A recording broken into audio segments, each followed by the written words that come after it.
Hello বন্ধুরা, Sangeeta blog থেকে আমি সঙ্গীতা আবারও চলে এসেছি তোমাদের সঙ্গে একদম নতুন একটা ভিডিও শেয়ার করতে। দেখো, আজকে আমি তোমাদের সাথে শেয়ার করব ওলের ডাঁটার রেসিপি, ইলিশ মাছের মাথা দিয়ে। তোমরা একটু স্কিপ না করে পুরো ভিডিওটা দেখো, আশা করি নিশ্চয়ই তোমাদের ভালো লাগবে। প্রথমেই ওই ডাঁটাগুলোকে পিস পিস করে কেটে নেব। তাহলে চলো এখন এই ওলের ডাঁটাগুলো পিস পিস করে কাটতে কাটতে তোমাদের সঙ্গে একটু শেয়ার করে নিই ওলের ডাঁটার কী কী উপকারিতা এবং কী বা অপকারিতা আছে। এই ওলের ডাঁটার উপকারিতাটাই প্রচুর আছে, কিন্তু অপকারিতা সেভাবে তেমন কিছু না। একমাত্র যেসব মায়েরা তাদের সন্তানদের বুকে দুধ খাওয়ান তারাই একমাত্র কিন্তু তারা এই ওলের ডাঁটাটা না খাওয়া ভালো, এটা তাদের পক্ষে ক্ষতিকর। আর উপকারিতা বলতে গেলে এর প্রচুর, কেননা এই ওলের ডাঁটাতে প্রচুর পরিমাণে অ্যান্টিঅক্সিডেন্ট থাকে, পটাশিয়াম থাকে, ভিটামিন এ থাকে। এই সবগুলোর জন্য কি ডায়াবেটিক যারা পেশেন্ট তাদের পক্ষে খুব উপকার। তারপর ওজন কমাতে সাহায্য করে, রক্ত পরিষ্কার করতে সাহায্য করে, ইত্যাদি অন্যান্য আরও অনেক অনেক গুণাগুণ কিন্তু এই ওলের ডাঁটার মধ্যে রয়েছে।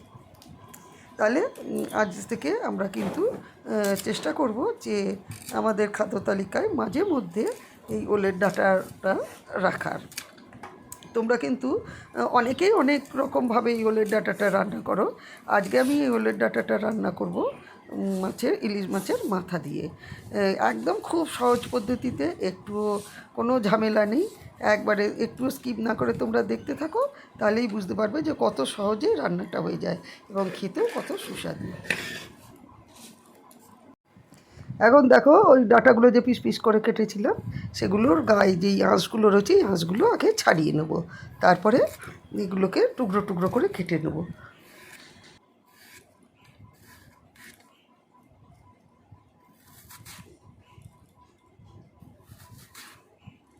আমার সব ডাঁটাগুলো পরিষ্কার করে কাটা হয়ে গিয়ে এখন জল দিয়ে অনেকবার করে ধুয়ে নিয়ে তারপর সামান্য নুন দিয়ে এটা আমি এখন প্রেসারে সেদ্ধ করে নিচ্ছি।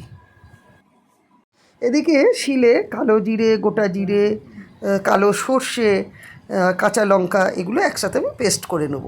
তোমরা এখানে সাদা সর্ষেও ব্যবহার করতে পারো, তবে কালো সর্ষে দিলে ঝাঁঝটা ভালো হয়। এই যে একসাথে সব মশলা বাটা হয়ে গেছে। আমি আজকে এই ওলের ডাঁটাটা ইলিশ মাছের মাথা দিয়ে করব, তাই এটা এমনি যদি করতাম তাহলে এতে একটু রসুন দিতাম। রসুন আর মাছ দুটো গন্ধ তো একসাথে ভালো লাগবে না, সেই জন্য এখানে রসুনটা আমি স্কিপ করে গেছি। এখন দেখো, এখানে মাছগুলো আগে ভেজে নেব। আমি এদিকে ইলিশ মাছের ঝোল করব বেগুন দিয়ে, তার জন্য এখানে আগে মাছগুলো ভেজে তুলে নিচ্ছি। মাছ ভেজে তুলে নিয়েছি, মাথাগুলো খালি রেখেছি কড়াইতে। এবারে এতে ওই ওলের ডাঁটাগুলো একটু হাত দিয়ে আমি চটকে নিয়েছিলাম, দিয়ে সেগুলো আগে কড়াই দিয়ে দিলাম। তার আগে একটু কালো জিরে দিয়েছি, আর এরপরে আমি একে একে সব মশলাগুলো দিলাম। হলুদ, হালকা একটু লঙ্কা গুঁড়ো, লবণ, স্বাদ মতো একটু মিষ্টি মানে চিনি, এগুলো সব দিয়ে দিলাম। দিয়ে এখন এটা খুব ভালো করে কষবো। এটা একদম কষে কষে একদম শুকনো তেল ছেড়ে যাবে যখন, তখন কিন্তু এটা খেতে খুব ভালো লাগবে। এখন দেখো, আমি নামিয়ে নিয়েছি, আমার রান্না কমপ্লিট। এবার এতে ওই খানিকটা সর্ষের তেল আমি বেশি করে ঢেলে দিলাম। আমার আজকের রেসিপি ওলের ডাঁটার যে তরকারি সেটা কিন্তু একদম রেডি। তোমাদের আবারও বলি যে তোমরা যদি ভালো লাগে আমার ভিডিওটা তাহলে লাইক করো, অনেক অনেক লাইক দিও, আর অনেক অনেক শেয়ার করো তোমাদের চেনা পরিচিত বন্ধু বান্ধব, আত্মীয় স্বজন সবার সঙ্গে। দেখো, তোমরা পুরো ভিডিওটা দেখে নিশ্চয়ই বুঝতে পেরেছো যে খুব কম সময় কম পরিশ্রমে কত সুস্বাদু একটা রান্না কিন্তু বাড়ির লোকেদের খাইয়ে তোমরা তাক লাগিয়ে দিতে পারো। তাহলে আজ এখানেই শেষ করছি। আবারও অনুরোধ করব যে লাইক শেয়ার কমেন্ট তো করবে, তার সঙ্গে কিন্তু আমার চ্যানেলটা সাবস্ক্রাইব করে আমার সাথে থেকো, পাশে থেকো।